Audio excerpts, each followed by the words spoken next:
Muchas gracias.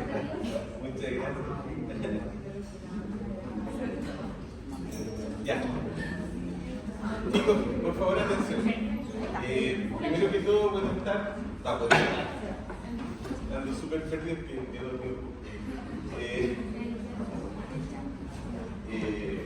que todo, buenos días. Bueno, me disculpo la semana pasada, habíamos acordado unas clases, pero mi hijo nació el día lunes en la noche. Así que ahí después nosotros, cuando ustedes trabajan, después uno tiene 5 días legales para faltar al trabajo. Así que lo hice, vale. Y quedamos pendientes con las clases de cáncer. Por lo tanto, lo que vamos a hacer hoy día es terminar las clases de cáncer. Y estuve haciendo una búsqueda en mis videos de la pandemia y tengo videos donde resolví el seminario con otros cursos. Ya la misma guía que les envié, no hay mucha variación. Por lo tanto, lo que puedo hacer, o sea, la guía que todavía no les envié, les voy a enviar una guía y tenemos dos opciones. O les subo la resolución de la guía como un video y ustedes la analizan, ya, y lo pueden ver a 2x. Eso me lo enseñó un alumno que dijo, profe, pero vean los videos a 2x. Es verdad, porque ya te lo veía y me aburría viendo mis propios videos para como acordarme materia que a veces no me acuerdo. Y me dijo, no, profe, sí, yo lo veo a 2x. Y encontré que era muy buena opción. Ya. Entonces, está esa opción. O la segunda es que dentro del horario, yo he visto su calendario de todos los cursos que tiene este semestre y es bien apretado, o sea, un horario bien complejo de poder encontrar tiempo. La segunda alternativa sería que encontráramos el tiempo y que nos juntáramos online por Teams a resolver la guía. Vean ustedes qué es lo que es más apropiado y me avisan, ¿ya? Para ustedes. La sincrónica yo creo que va a ser otra. Ya. Pero, como ya no hicimos test de regeneración, sí tenemos que hacer un test de cáncer. Y el test se lo voy a dejar online. ¿Ya? Va a ser online. No se copia. ¿Ya? Así que eso. ¿Ya? Pero primero terminamos las clases de cáncer. En la última clase nosotros estuvimos viendo cómo se generaba el cáncer, ¿no es cierto? Y no me acuerdo si llegamos al alcohol como factor de riesgo. ¿Quién tiene los apuntes? ¿Qué fue lo último que vimos? Factores de riesgo. Pero no habíamos llegado al alcohol. ¿No? La página 11. Que creo que no, estas no son las mismas que antes, pero son esas páginas. Ya, entonces, en la última clase habíamos visto factores de riesgo. Algo que es súper importante entender y para que esto sea más sencillo de poder entender en cáncer, es que el cáncer se genera por alteraciones en el material genético que producen mutaciones. ¿Ya? Y esas mutaciones se van a generar en proteínas, en genes que codifican para proteínas que estimulan la proliferación o proteínas que detienen este proceso de proliferación. ¿Ya? Las que activan los procesos de proliferación van a estar activas por esa mutación. Entonces, supongamos que hay una proteína que estimula la proliferación celular. ¿Conocen alguno de ustedes que estimule la proliferación celular? Factores de crecimiento. ¿Ya? Y su receptor, ¿no es cierto? El receptor de factor de crecimiento. Lo vimos en reparación de herida. Entonces, si ese receptor de factor de crecimiento está mutado y es hiperactivo, o sea, se activa sin necesidad de que llegue el ligando del factor de crecimiento, ¿necesita haber una señal externa para que funcione ese receptor? No. Entonces el receptor está todo el tiempo señalizando que hay que proliferar. Por lo tanto, esa mutación fue activadora. ¿Ya? Pero hay proteínas que detienen el ciclo celular porque ya no es necesario proliferar más. Por eso cuando se repara una herida, se repara la herida y no hay una hiperproliferación de, siempre tiro la misma talla, de otro dedo, ¿ya? Si nos cortamos el dedo. Entonces hay proteínas que detienen la proliferación.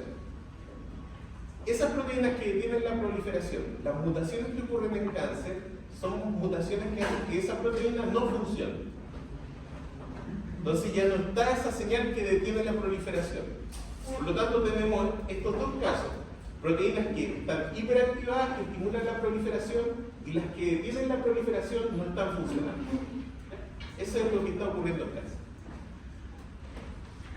Dicho esto, todo eso se produce por mutaciones en el DNA. Por lo tanto, ¿quién induce esas mutaciones? Van a ser los factores de riesgo. ¿Ya?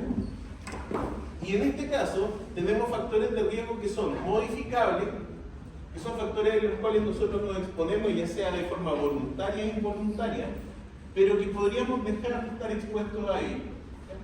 ¿Conocen algún factor de riesgo modificable? ¿A cáncer? ¿El consumo de alcohol? ¿Tabaco? ¿La maestra sigue la clase? ¿Ah? ¿La maestra sigue la clase? No, no hay problema. Grabar las clases. A todo esto, hay un factor de riesgo que mucho tiempo apareció en las redes sociales. ¿Se acuerdan que en un momento dijeron que los celulares producían cáncer? Ya, es mentira. Las longitudes de onda de las telecomunicaciones no se ha comprobado que no producen desarrollo de cáncer. ¿Ya? Pero sí otras longitudes de onda. Por ejemplo, las longitudes de onda de la radiación UV, y esa viene en la luz solar. Por lo tanto, exponerse voluntariamente al sol por mucho tiempo sin bloqueador aumenta mucho el riesgo de desarrollar cáncer de piel. Entonces, los factores de riesgo modificables nosotros podríamos sacar el riesgo o prevenir ese riesgo. Por ejemplo, exponernos a la luz solar, ocupamos un bloqueador. ¿Ya? Pero hay factores de riesgo que son constitucionales. Y esos factores de riesgo constitucionales no podemos hacer nada con ellos. Son inherentes a nuestro desarrollo como persona. ¿Qué factor de riesgo es más importante constitucional? Y de hecho el factor de riesgo más importante en cáncer es la edad. ¿Por qué? Porque a medida que envejecemos hay más probabilidad de que se genere daño en el DNA, ¿no es cierto? Y además cuando envejecemos aumenta el estrés oxidativo, aumenta la generación de especies reactivas del oxígeno. No sé si han visto, pero en la publicidad de las cremas aparece siempre que son contra el estrés oxidativo. ¿Ya?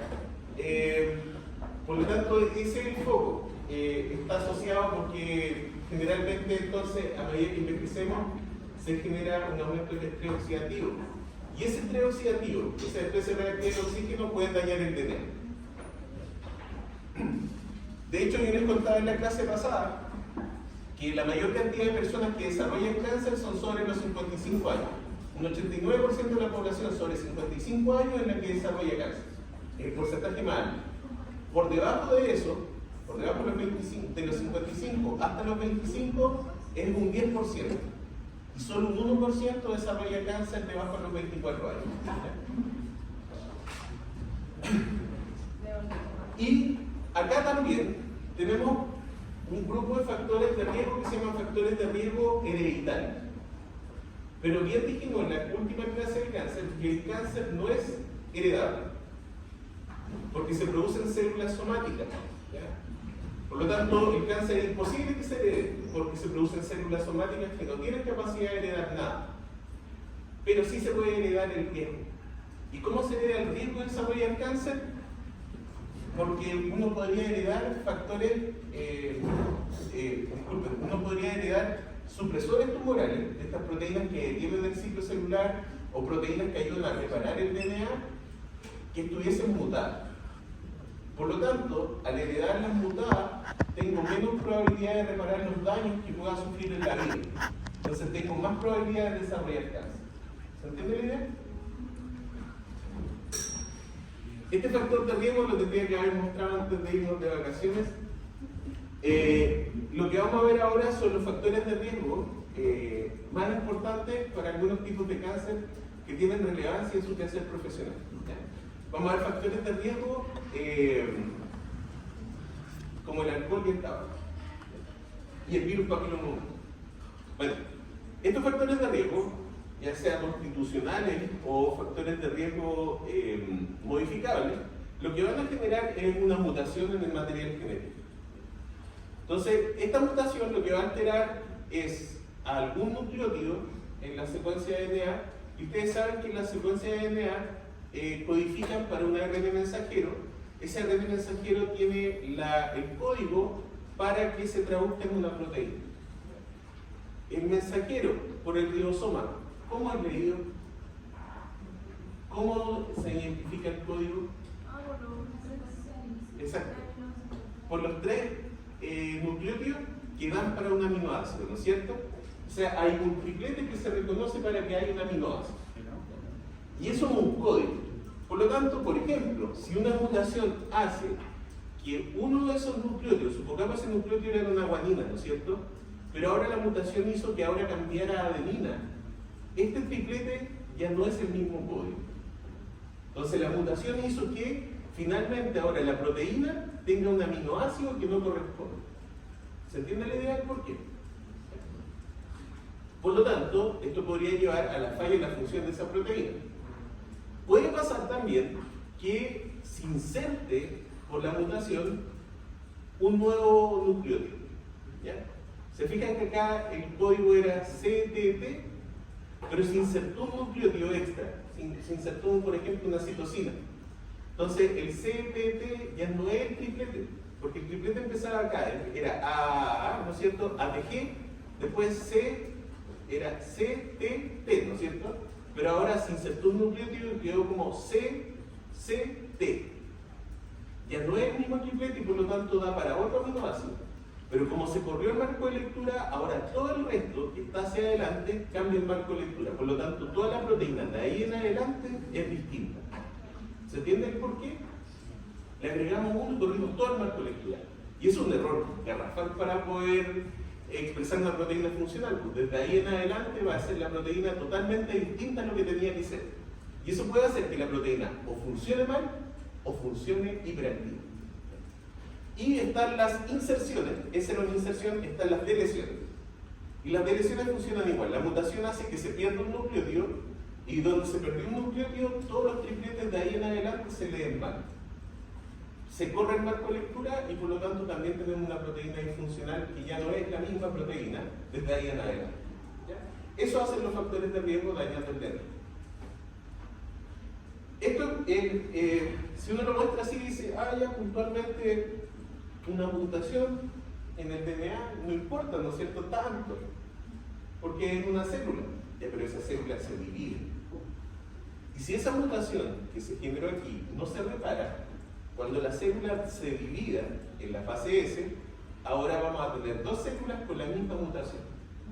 Y si esa célula se divide, vamos a tener 4, que después vamos a tener 16, y de 16 vamos a tener 16 elevado a 2, que no sé cuánto será. Entonces, es un problema si eso no se repara. Entonces, ¿qué vamos a tener como consecuencia de esto? ¿Se acuerdan de los esquemas de los monitos que pusimos en la clase pasada? Bueno, las proteínas que sufren mutaciones que estimulaban la proliferación ahora van a estar hiperactivas. Entonces van a ser proteínas hiperactivas que todo el rato señalizan que hay que proliferar. Pero las proteínas que detienen la proliferación o que reparaban el DNA, que reparaban esos daños, ahora no cumplen su función. Entonces no cumplen su función, por lo tanto la célula prolifera mucho sin que nadie detenga su proliferación. Y aquí hay algo muy importante. Si las proteínas que reparaban el DNA, que eran las que podían reparar estos daños que se estaban produciendo, ahora no están actuando porque se mutaron, ¿no es cierto? Y ahora no funcionan y están dejando pasar nomás la mutación. ¿Qué va a generar eso posteriormente? Si estamos en un ambiente genotóxico y sigue estando el ambiente generando estrés oxidativo, ¿qué creen ustedes que pasa? Que le escuché decir algo que parece que es lo correcto. ¿Qué va a pasar? Va a proliferar y si hay menos reparación, van a haber más o menos mutaciones. Más mutaciones. Entonces, eso hace que se vayan generando más mutaciones. Y al generar más mutaciones tenemos más diversidad de poblaciones con diferentes mutaciones. ¿Ya? Y eso hace que el cáncer sea muy complicado de tratar, porque cada mutación nueva le podría dar una característica importante, relevante para que la célula prolifere. ¿Ya? Hay que recordar algo así. ¿Ustedes creen que todas las mutaciones son buenas para la célula tumoral? Son al azar. Por lo tanto, puede que un grupo de mutaciones a un grupo de células las mate. Esa célula ya no puede proliferar porque le alteró algo muy relevante para ella y muere.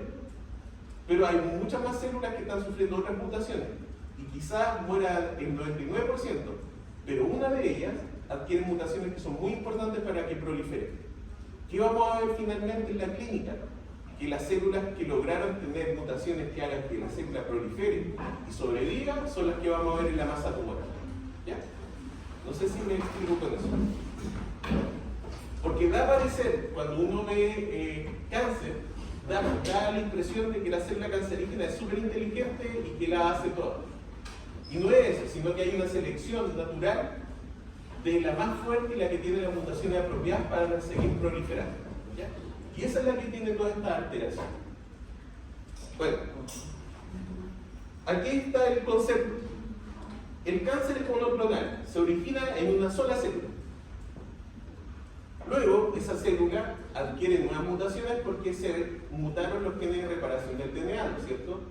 Entonces, las mutaciones que pueda recibir esta célula o esta, ¿son las mismas?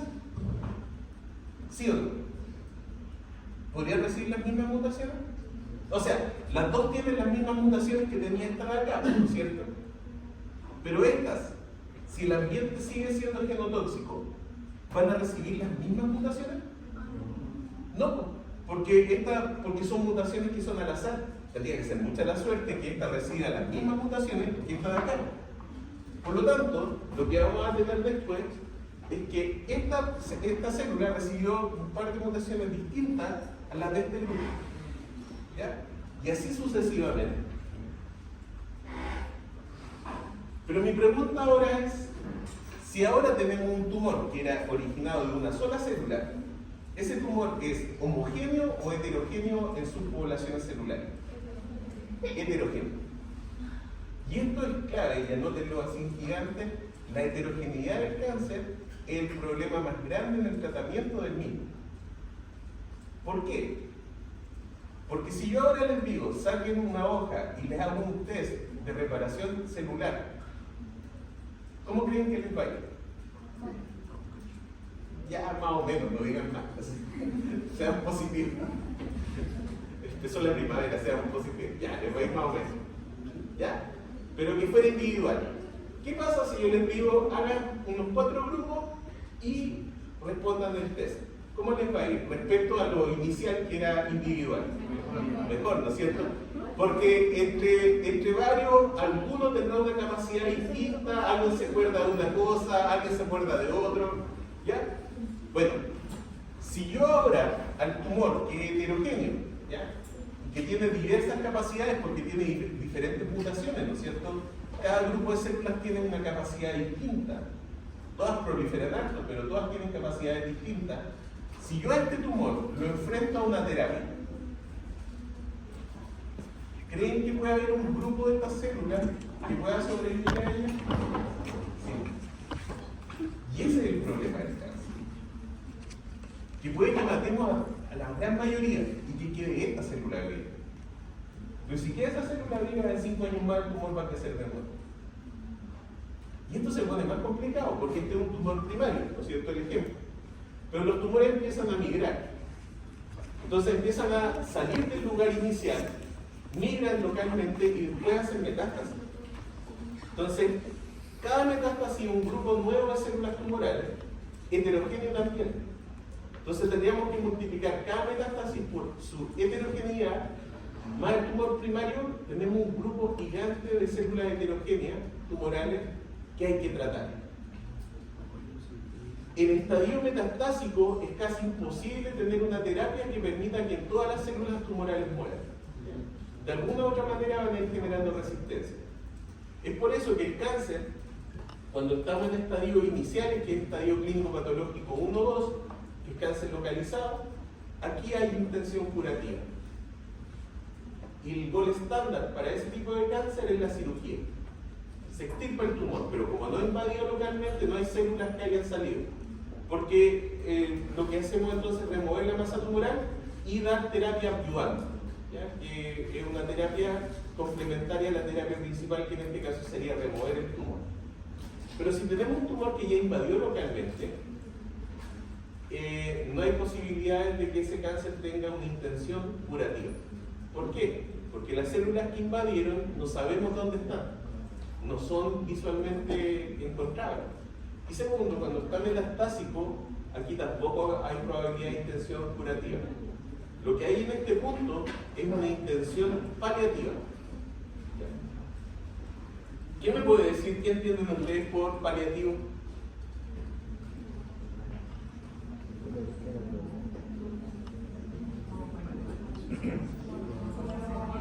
¿Ah?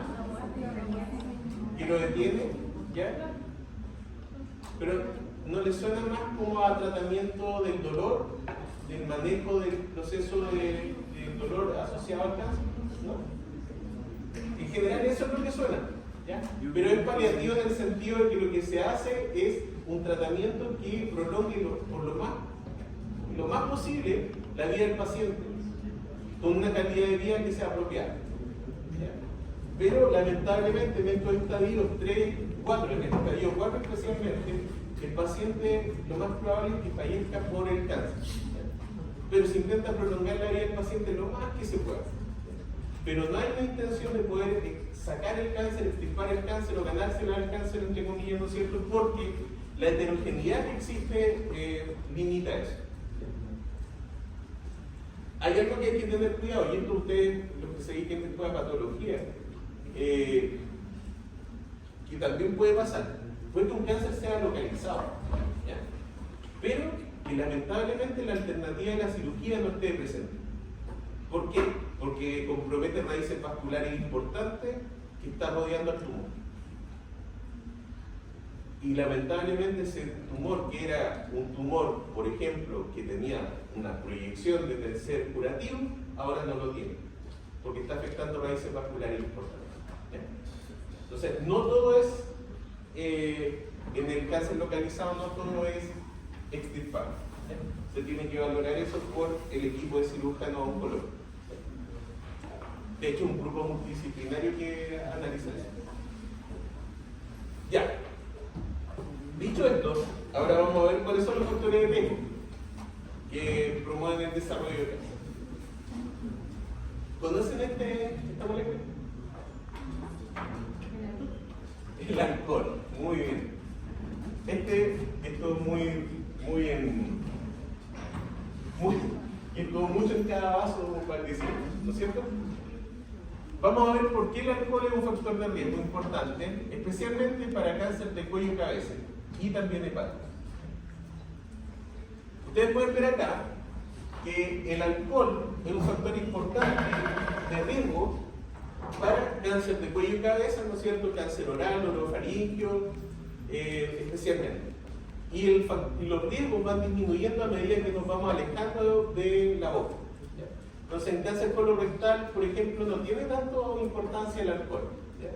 Pero sí es muy importante el etanol como factor de riesgo para el cáncer orofaringio. Orofaringio, disculpen, y de cuello y cabeza. Cuello y cabeza considera todo cáncer oral, ¿no es cierto?, orofaringio. Entonces, ¿cómo el alcohol es un factor de riesgo? ¿Alguien sabe por qué el alcohol es un factor de riesgo? Todos sabemos que es un factor de riesgo para desarrollar cáncer, pero ¿alguien sabe por qué es un factor de riesgo? ¿Será el etanol?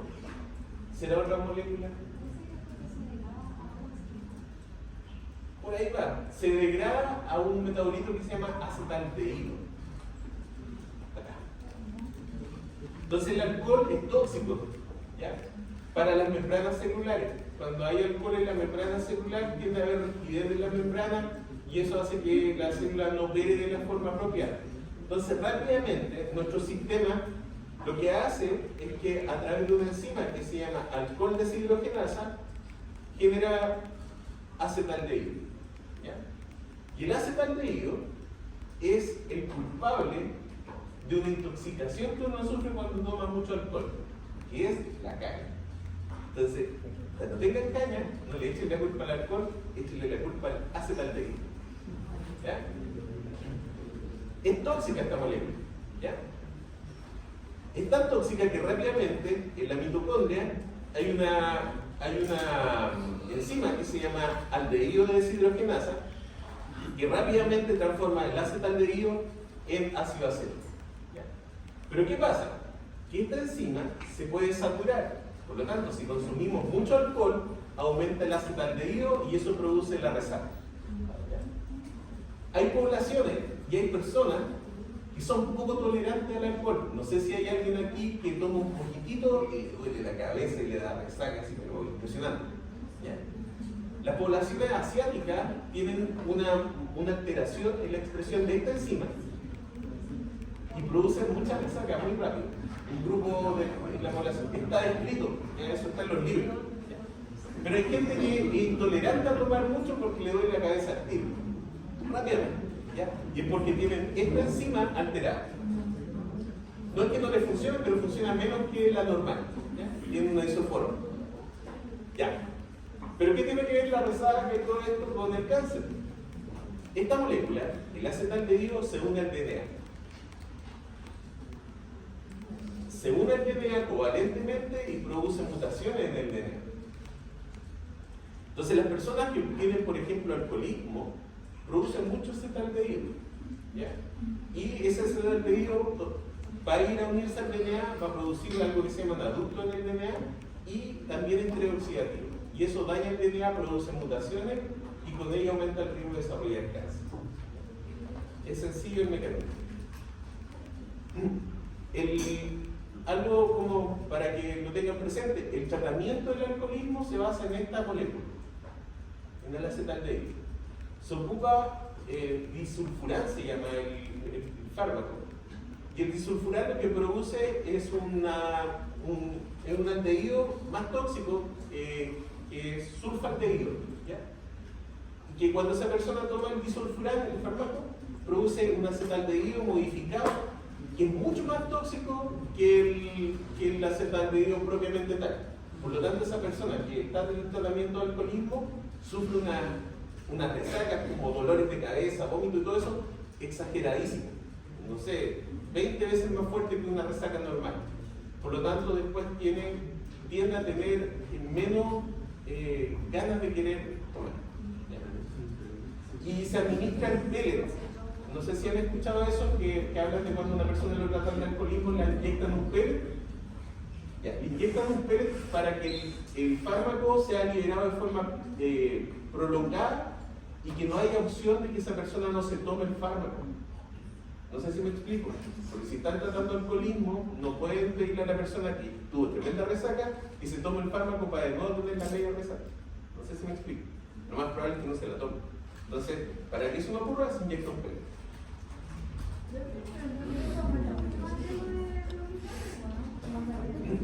Es que, es buena pregunta. Él toma tanto alcohol que ya tiene un riesgo aumentado de desarrollar cáncer. Entonces, en la balanza es mucho mejor algo que sea agudo, porque el tratamiento del alcoholismo es un proceso agudo de un mes, que después va acompañado, ¿no es cierto?, en el tiempo y después, no sé, como a los 5 meses se vuelve a inyectar. ¿Ya? El riesgo de que siga tomando y desarrolle cáncer es mucho más alto que el tratamiento. ¿Ya? Pero buena pregunta. Y algo súper importante, y esto es para la vida, y hay un antibiótico que ustedes ocupan mucho en odontología, que se ocupa para anaerobio. A pasar el micro, ¿no?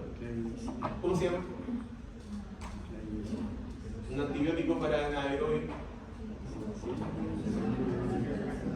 Esto.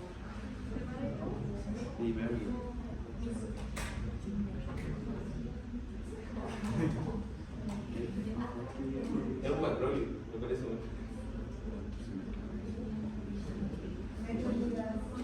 Metronidazol. ¿Ya? ¿Ya?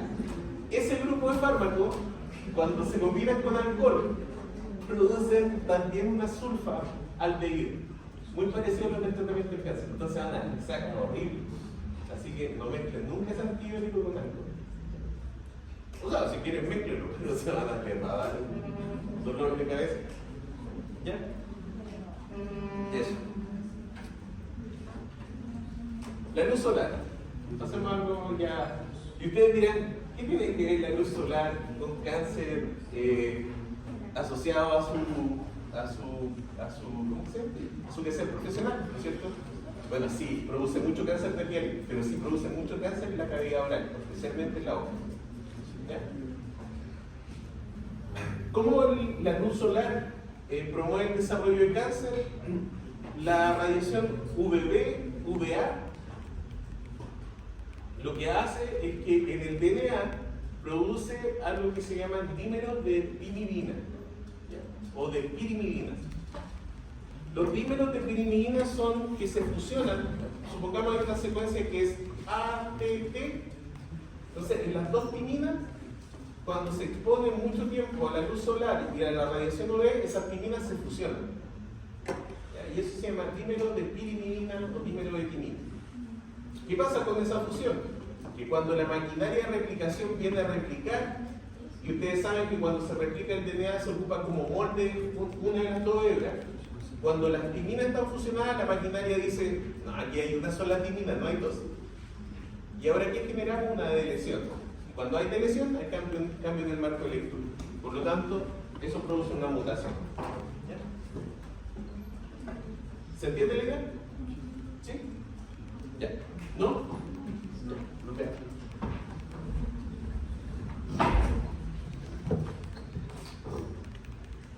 Oh, voy a... No sé de quién es el celular, pero voy a hacerlo con mucho cuidado.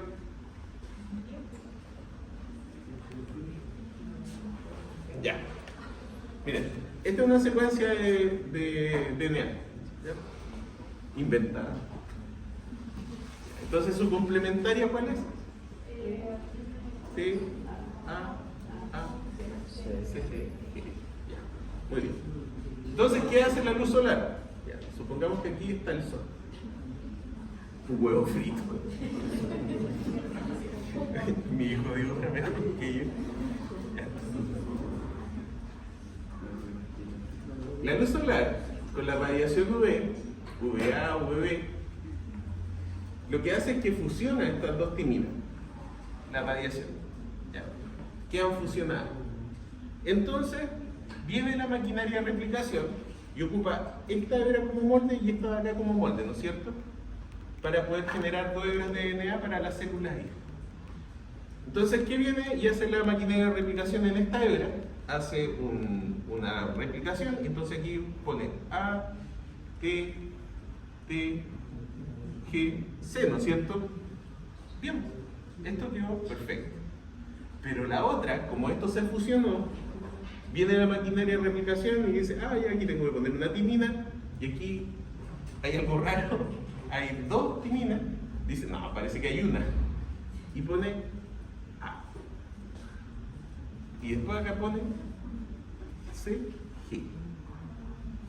¿Cómo se leían estos tripletes? Era ese triplete más el triplete que tuviese que venir más adelante. ¿Qué pasó ahora? Se lee este triplete. Ese triplete, ¿tiene que ver con el aminoácido que se va a codificar arriba? No, se produjo una mutación. ¿Se entiende la idea? Ya. Voy a dejar de nuevo la pantalla para que puedan seguir grabando desde mi forma. ¿Creen?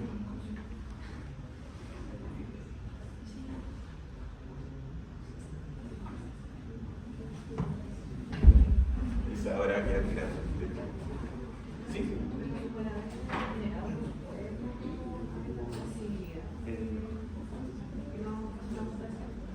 Ah, sí, ya. Su compañera hace una pregunta muy buena. Yo muestro todo esto como que esto diese cáncer al tiro, ¿no es cierto? Tenemos maquinaria que repara eso. ¿Ya? Pero, entre más nos exponemos al sol, tenemos más probabilidad de que uno de esos errores no se repare. Es como cuando estamos apurados. Cuando estamos apurados y queremos hacer todas las cosas rápidas, lo más probable es que algo falle, ¿no es cierto? que cuando lo hacemos lento y estamos intentando de reparar algo de forma mesurada uno a uno. Pero si nos exponemos mucho al sol, la maquinaria tiene que reparar muchas mutaciones. Alguna de ellas podría pasar de lado. Entonces no es todo nada, pero es más que nada educativo explicársela rápido, pero esto pasa en el tiempo, mucho tiempo. Entonces las personas que se exponen mucho al sol tienen más riesgo de generar un error por ese mecanismo. El humo del tabaco. El humo del tabaco y el humo de todos los tabacos, ya sea comprado, el otro día supe que yo no fumo, pero el otro día conversando con alguien que fumaba estaba alegando que estaba muy caro el cigarro. Yo la última vez que supe los precios del cigarro estaban como 600 pesos en la cajetilla de cigarros que fumaban mi amigo, que eran Belmont, algo así. Y casi me voy, costaban como 8.000 pesos ahora, o menos, o más.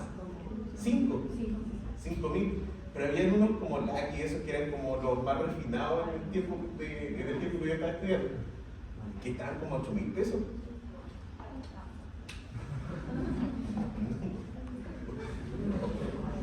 Ya, bueno, ¿a qué vengo con esto? Tanto el cigarro que se vende, como los cigarros que uno puede hacerse en un papelillo, ¿no es cierto? De cualquier tipo. El humo es el problema. ¿Ya? Es la combustión el problema. ¿Ya? No es la naturaleza de que si viene o no fabricado desde una empresa o que yo lo hago en mi casa o en cualquier lugar o en la universidad, ¿ya? Comprando el tabaco. Es el humo el problema. ¿Ya? ¿Sí? Había dicho que el alcohol afectaba a la boca, garganta y nariz, ¿cierto? Sí. Sí, es cáncer de cuello y cabeza, ¿ya? Que considera todo de aquí hacia arriba. Especialmente, pero también puede producir cáncer hepático. Ah, claro. Ya. El cáncer de pulmón, disculpen, el cigarro se han identificado más de 50 compuestos que son tóxicos y que sí se sabe que son factores de riesgo para el desarrollo de cáncer. Les menciono algunos famosos. El tolueno. ¿Han escuchado de él? Venían los pegamentos antes. El neopren traía tolueno y lo ocupaban como droga. Sí. Antes existía gente que se drogaba con el neopren por esta molestia. La acetona, ¿conocen la acetona? Sí, ¿no es cierto? Para lo esmalte. Hay países, en Chile no está tanto, pero se está generando esa moda, de que las personas que trabajaban en hacer uñas, ¿no es cierto?, que trabajan en cosmética, están expuestas mucho. Ustedes pasen en el mall por el lado donde está una de esas personas que está trabajando con, sacando el cútex, ¿no es cierto?, haciendo todo eso, y sientan el olor. Pasadísimo a acetona y también a amonio. ¿Ya? De los laboratorios de química yo me acuerdo de esos olores. Ya. Eso es muy tóxico y lo que se ha visto en otros países es que esas personas tienen mayor riesgo de desarrollar algunos tipos de cáncer. ¿Ya? Por eso los agentes químicos están utilizando sin protección. Pero volvamos al tabaco. Amoníaco, también. Esto también está en las pinturas del pelo y está asociado a eso, ya se sabe, y está en la IA catalogado como un agente tóxico. De hecho, todas las cosas que tienen que ver con la cosmética, especialmente de tintura y eso, son factores de riesgo para el desarrollo de cáncer. ¿Ya? Formaldehído, este es pariente del acetaldehído. Y hay otro por aquí, de lo importante, el benceno, por ahí está, acá. Y todos estos son metales también. ¿Ya? Entonces tiene muchos factores, muchos químicos que son factores de riesgo. ¿Y cuál es el factor de riesgo más importante de desarrollar cáncer de pulmón? Pero hay algo bien particular, también aumenta mucho el riesgo de desarrollar cáncer de vejiga. ¿Quién me dice por qué? Ah, porque ahí se filtra todo. Exacto. Entonces todo lo que se filtra, todo lo tóxico, se filtra y se elimina por la orina. Y si una persona fuma mucho, tiene siempre su vejiga llena de tóxicos que pueden producir cáncer. Entonces puede aumentar el riesgo de desarrollar cáncer de vejiga. Algo súper importante. Muchos de estos compuestos, ¿se acuerdan de química orgánica? ¿Vieron química orgánica? Sí. ¿Se acuerdan que hay compuestos que no son solubles en agua y que sí son solubles en compuestos orgánicos, ¿cierto? Dependiendo de su polaridad. Entonces, por ejemplo, el benceno o el fenol no son solubles en agua. Por lo tanto, es muy difícil que se transporte a la célula. ¿Ya? Llega poco de fenol, llega poco de benceno a la célula porque no es por donde transportarlo, ¿no es cierto? Porque no es soluble en agua. Pero adivinen quién lo podría solubilizar. ¿Conocen un solvente orgánico que sea digerible?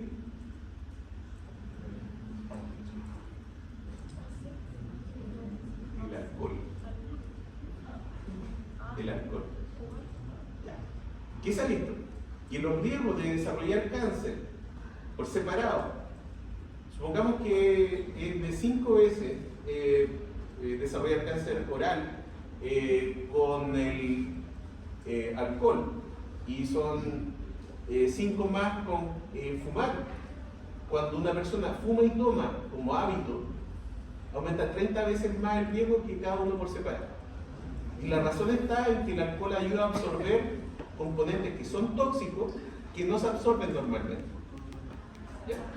Entonces, fumar y tomar, peor que tomar y fumar por separado.